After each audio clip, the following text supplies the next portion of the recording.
मेरी माला टूट गई, मैं राम भजन से छूटी। भला हुआ मेरी माला टूट गई, मैं राम भजन से छूटी। मेरे सिर से टली बला, भला हुआ मेरी माला टूट गई, मैं राम भजन से छूटी। मैं राम भजन से छूटी। नमस्कार मेरे प्यारे भाइयों, मेरे परमात्मा के प्यारे जीव हंसों।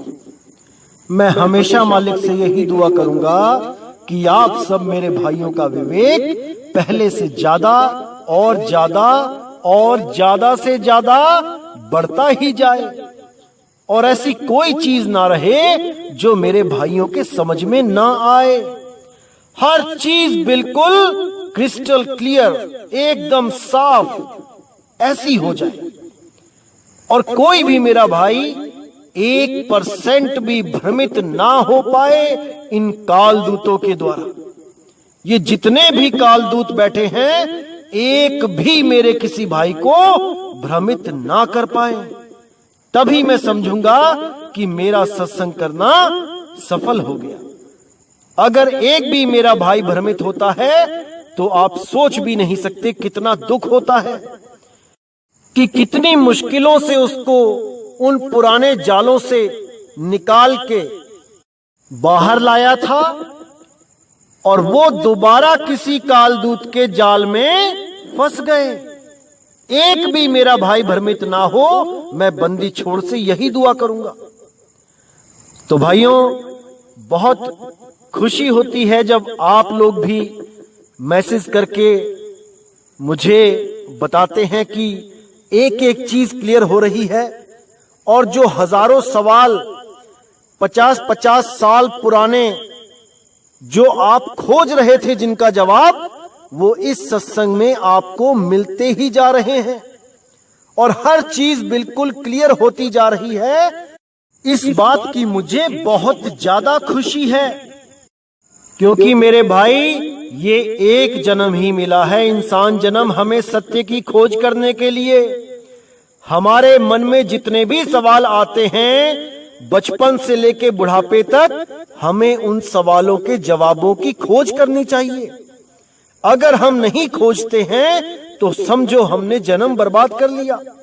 चाहे वो कोई धार्मिक हो या आध्यात्मिक सवाल हो, हमने हर सवाल को क्लियर करते जाना है, तभी हमें सही रास्ता मिलेगा इस जन्म मरण के बंधन को तोड़ने का।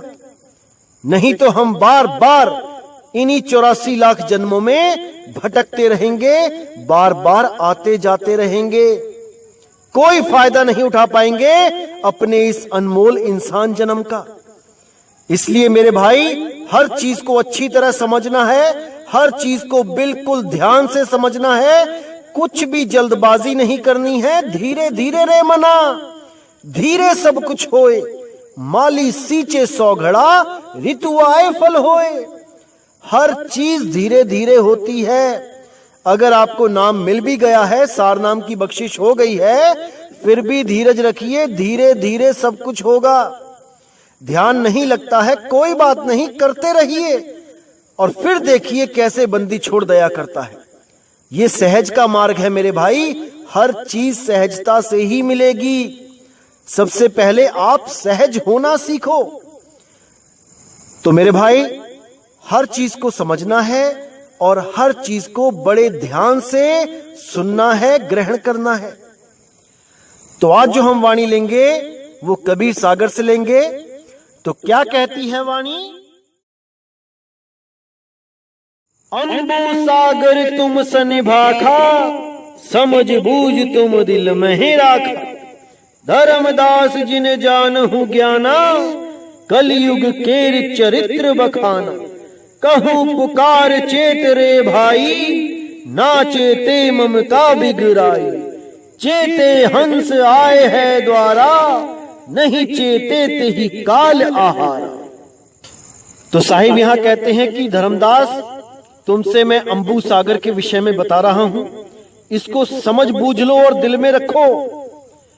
धर्मदास जिन जानहु ज्ञाना, कलयुग केर चरित्र बखाना।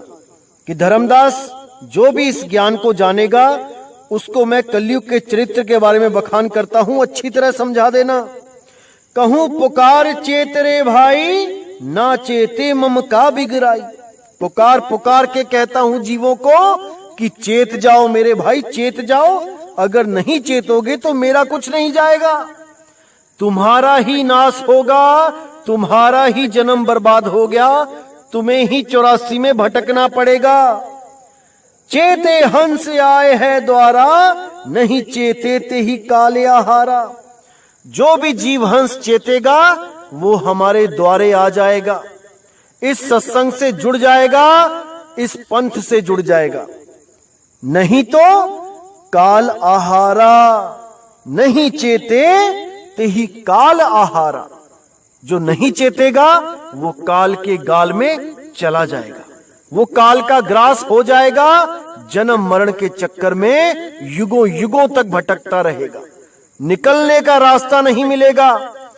क्योंकि कबीर साहब के ज्ञान को जो नहीं समझ पाते हैं, उन नादानों के बारे में मैं क्या कहूं।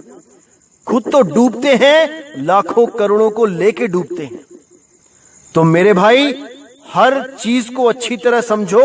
यहां गली गली में भरमाने वाले मिलेंगे, जो कबीर साहब के द्वारा दिए गए नामों का उपयोग करके अपने YouTube चैनल बनाएंगे। जैसे नी अक्षर नाम, निज नाम, अकह अनाम और पता नहीं कौन कौन से।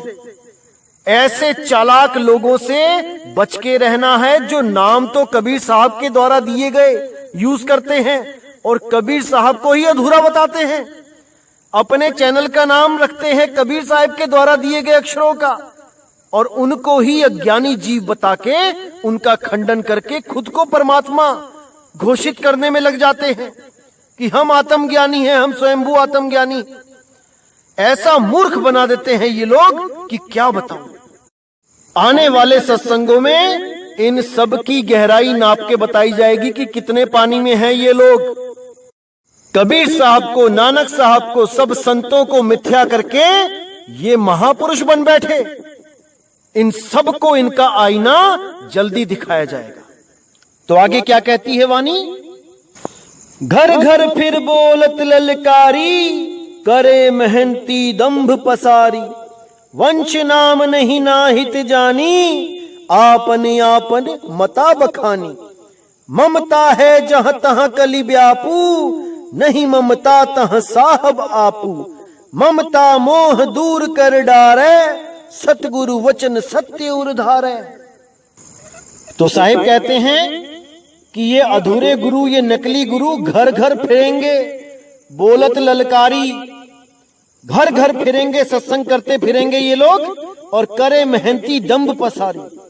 मेहनती के नाम पे दंभ पसारेंगे। चौका आरती करेंगे, उसमें दीपक जलाएंगे, नारियल फोड़वाएंगे, पान खिलाएंगे, ये दंभ करेंगे। जीव के बदले नारियल देने की बात करेंगे कि नारियल चढ़ा दिया तो एक जीव मुक्त हो गया, ऐसा पाखंड फैलाएंगे। और चौके में आरती करवाएंगे, दिए जलवाएंगे, जबकि कबीर साहब ने क्या बोला कि घट का चौका किया उजियारा। कबीर साहब ने इस नकली चौके की बात नहीं करी कि नारियल फोड़वा के पान खिला दिया। कबीर साहब घट का चौका उजियारा करने की बात करते हैं भाई। अहंकार अभिमान बिदारा, घट का चौका किया उजियारा। तो कहते हैं घर घर फिर बोलत ललकारी, करे मेहनती दंभ पसारी। वंश नाम नहीं नाहित जानी, आपनी आपन मता बखानी। कबीर साहब के असली वंश का नाम नहीं जानते ये लोग। अपने अपने मते को बखान करने में लगे हैं। कोई 5 नाम दे रहा है, कोई 1 नाम दे रहा है, कोई 2 नाम दे रहा है, कोई 7 नाम दे रहा है। इन्हीं अक्षरों वाले नामों में उलझा उलझा के जीव को फंसा देते हैं। ममता है जहां कली बे आपू, नहीं ममता तहां साहब आपू। अब यहां पे साहिब ने बिल्कुल साफ इशारा कर दिया कि जो गुरु अपने पुत्र को गद्दी दे रहा है वो ममता में उलझा है, और जहां ममता है वहां काल है। कोई भी गुरु अपने शिष्य को गद्दी देके जाए तभी वो गुरु है, नहीं तो वो पिता ही रह गया, वो बंधनों में ही रह गया। तो इसको अच्छी तरह समझ लो। ममता है जहां तहां कली ब्यापू, नहीं ममता तहां साहिब आपू। जहां पे ममता नहीं है, रिश्तेदारों से, घर वालों से कोई ममता नहीं है, वहां साहिब स्वयं प्रकट हैं। ममता मोह दूर कर डारे, सतगुरु वचन सत्य उर्धारे। ममता मोह को अगर गुरु ही दूर नहीं कर पाया तो चेले का ममता मोह कैसे दूर करवाएगा। सब अपने अपने बच्चों से प्यार करते हैं, गुरुजी ने क्या स्पेशल कर दिया? जो सब करते हैं वो गुरुजी कर रहे हैं। तो इसको अच्छी तरह समझना पड़ेगा मेरे भाई, क्योंकि जाल में आप फंसे हुए हो। इन अधूरे गुरुओं के जाल में अच्छी तरह फंस गए हो। अब निकलने के लिए केवल एक ही शस्त्र है आपके पास, वो है विवेक की तलवार। अगर विवेक की तलवारें आपने नहीं चलाई तो मेरे भाई ये जंग आप हार जाओगे। और मैं कदापि नहीं चाहूंगा कि मेरा एक भी भाई इस जंग को हारे। कभी नहीं हारना है। विवेक की तलवारें तिखी करके रख लो और ऐसा अज्ञान को काटो कि ये दोबारा सिर ना उठा पाए। तो क्या कहते हैं आगे? आज्ञा मान लगे जीव तीरू, रटत कहे हम सत्य कबीरू। पुरुष निरंतर खोजो भाई, घट भीतर रह काल समाई।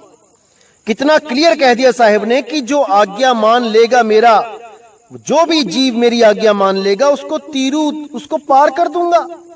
रटत कहे हम सत्य कबीरू, जो मेरे ज्ञान को समझ लेगा वो यही रटता रहेगा कि भाई कबीर साहब ही सत्य हैं, उनका ही ज्ञान सत्य है। पुरुष निरंतर खोजो भाई, घट भीतर रह काल समाई।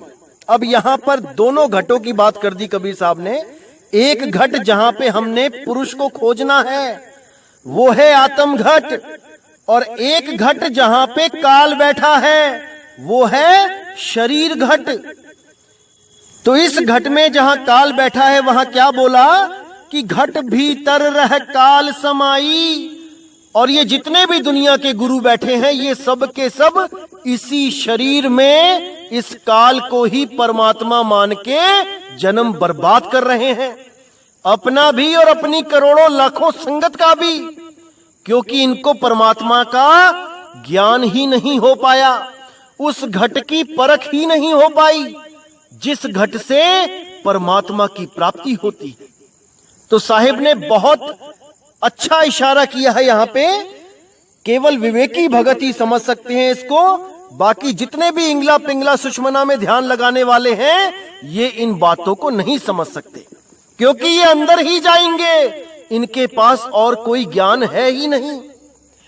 तो कहते हैं पुरुष निरंतर खोजो भाई, घट भीतर रह काल समाई। काहू खोजत खोजत पाया, काहू खोजत जन्म गवाया। काहू खोजत खोजत भयऊ, बहुतक खोज खोज मर गयहू। तो साहिब कहते हैं कि काहू खोजत खोजत पावा, जिसने पुरुष को खोजा उस आत्म घट में कईयों ने उसको पा लिया। काहू खोजत जन्म गवाया, ये घट वालों की बात करी है कि घट वालों ने अपना जन्म गवा लिया। काहू खोजत खोजत भयऊ, यानी कुछ लोग खोजते खोजते वो स्वयं हो गए। भयऊ खुद ही हो गए, वो जिसको वो खोज रहे थे वो स्वयं ही वही हो गए, यानी सोहम सत्य कबीर। और बहुत तक खोज खोज मर गए हूं, ये घट वाली बताई है कि बहुत से लोग घट में खोज खोज के मर गए, उनको वो नहीं मिला। क्योंकि वो घट में है ही नहीं। इस आत्म घट के अलावा अगर कोई तन घट में उस परमात्मा को ढूंढता है तो वो नहीं मिलेगा, क्योंकि वो विदेही है भाई, वो देही नहीं है। समझ जाओ इस बात को मेरे भाई, समझ जाओ। तो आगे कहते हैं, कलयुग भक्ति कठिन बहुत आई, उलटी पलट के पंथ नशाई।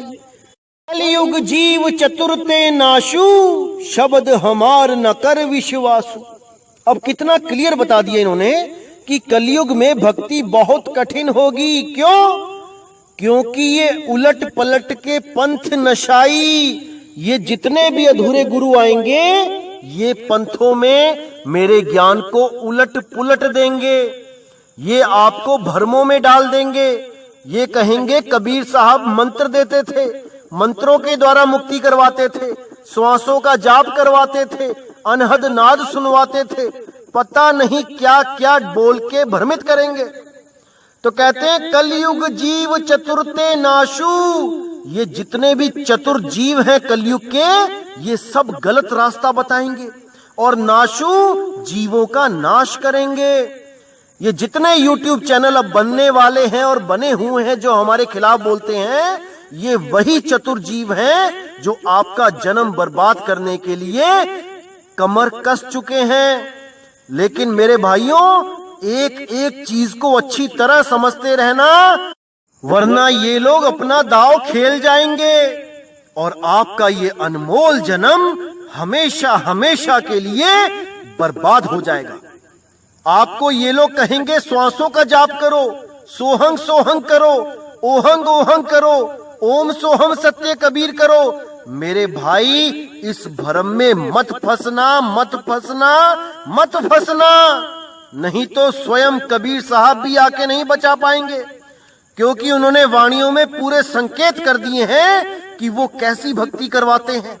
अगर अभी भी आप नहीं समझ पाए तो मेरे भाई कोई आपको नहीं बचा पाएगा, क्योंकि साहिब ने बुद्धि विवेक सबको दिया है, सारे सबूत दिखाए जा रहे हैं आपको, एक एक वाणी को खोल के बताया जा रहा है। इससे ज्यादा कोई कुछ नहीं कर सकता आपके लिए। इसलिए आपने पूरा विवेक लगा के अपने जीव का कल्याण करना है। अभी लाखों आएंगे आपको भ्रमित करने वाले। तो आगे क्या कहते हैं साहिब? काल चरित्र अपार धर्म न, जीव कहाना मानी है, बार बार पुकार सब सो, सत्य भक्त ना ठानी है। यानी इस काल का चरित्र इस कलयुग में इतना अपार होगा कि इसी को सब धर्म मानेंगे और जीव हमारा कहा नहीं मानेंगे। बार बार पुकार सब सो, सबसे मैं बार बार पुकार रहा हूं, बता रहा हूं, समझा रहा हूं, सत्य भक्ति न ठानी है कि जो तुम ये सब कर रहे हो ये सत्य भक्ति नहीं है। सत्य भक्ति को ठानो, तब तुम्हारा जन्म मरण से खेड़ा छूटेगा, नहीं तो हमेशा के लिए जन्म मरण में उलझे रह जाओगे। किस चीज से जन्म मरण टूटेगा? केवल आत्म ज्ञान से। इस जीव अवस्था को त्याग के, इस शिव अवस्था को त्याग के हमेशा के लिए आत्मा में स्थित हो जाओ। इसीलिए गीता के अध्याय 3 श्लोक 17 और 18 में बोला गया, हे अर्जुन, वैसे तो वेदों में बहुत कुछ कहा गया कि धर्म करो, ये करो, वो करो, यज्ञ करो, जप करो, तप करो, लेकिन जो लोग आत्म ज्ञान को प्राप्त हो जाते हैं उनके लिए कोई कर्म कर्तव्य शेष नहीं रह जाता। कोई यज्ञ नहीं, कोई मंत्र नहीं, कोई तीर्थ नहीं, कोई पूजा नहीं, कोई पाठ नहीं, केवल और केवल आत्म ज्ञान में स्थित हो जाना ही परम मोक्ष होता है।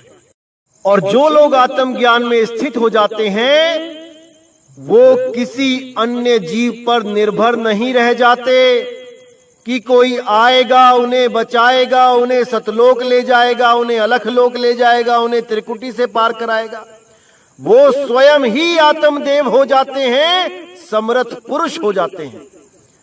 तो इसको अच्छी तरह समझ लो मेरे भाई, तभी आपका ये अनमोल जन्म लेखे लगेगा, अन्यथा इन 84 लाख के जानवरों की तरह ही आप भी अपना अनमोल जन्म नष्ट कर जाओगे। इसी का संकेत साहिब ने एक जगह और दिया है, इसको भी ध्यान से समझ लो। तो क्या कहते हैं साहिब?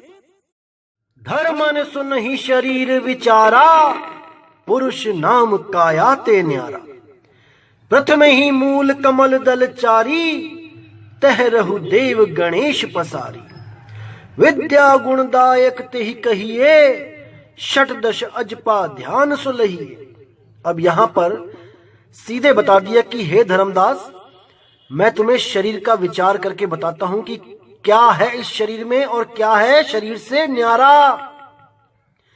तो धर्मदास, ये जो शरीर है इसके अंदर गणेश जी, ब्रह्मा जी, विष्णु जी, शंकर जी, माता काल सब विराजमान हैं, लेकिन पुरुष नाम काया ते न्यारा, वो इस काया में नहीं है। लेकिन ज्ञान देते हुए अच्छा और बुरा दोनों चीज बताई जाती है ताकि शिष्य कहीं भ्रमित ना रहे।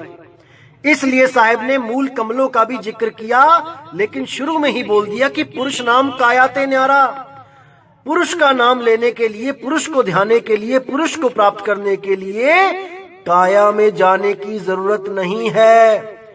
कोई इंगला पिंगला सुषमना नहीं, कोई सोहंग ओहंग का जाप नहीं, कुछ नहीं। और जो भी कहे कि ये सब तो करना पड़ेगा, तो वो अभी मूल ज्ञान की ABC नहीं जानता। तो भाइयों, आपको ऐसे लोग भी मिलेंगे जो आपको कहेंगे कि जाप मरे अजपा मरे अनहद भी मर जाए में जो जाप मरे है, यानी कि आपने एक बार सोहम बोल दिया मुंह से तो वो जाप हो गया और मर गया। ऐसा मूर्ख बनाते हैं ये लोग। यहां पर गणेश जी के ही षट सत यानी कि 600 अजपा ध्यान जाप बोले हैं यहां पे। उसके आगे षट सहस्त्र अजपा बोला गया, ब्रह्मा सावित्री सुर राजे, षट सहस्त्र अजपा तहां गाजे। और ये मूर्ख कहते हैं कि एक बार सोहंग बोल दो तो जाप हो गया और वो छोड़ दो तो मर गया।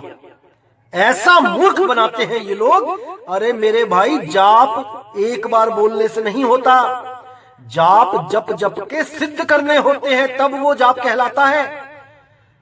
बिना गुरु धारण किए जो ये ज्ञान बोलते हैं, इनका यही हाल होता है। जो मन में आया बोल दिया, कोई सिद्धांत नहीं, कोई सिर पैर नहीं किसी बात का, बस जो मन में आया वो बोल के लोगों को भरमा दिया। और कुछ भी पूछ लो तो लग जाते हैं गालियां देने। ऐसे लोगों से भाइयों बच के रहना है, एक एक चीज को समझना है। ये भाई आपकी पूरी मदद करने को तैयार है, आप बिल्कुल चिंता ना करें।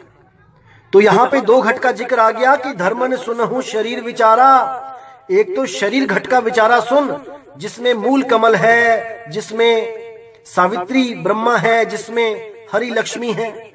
और एक आत्म घट जो काया से बाहर है, काया से न्यारा है।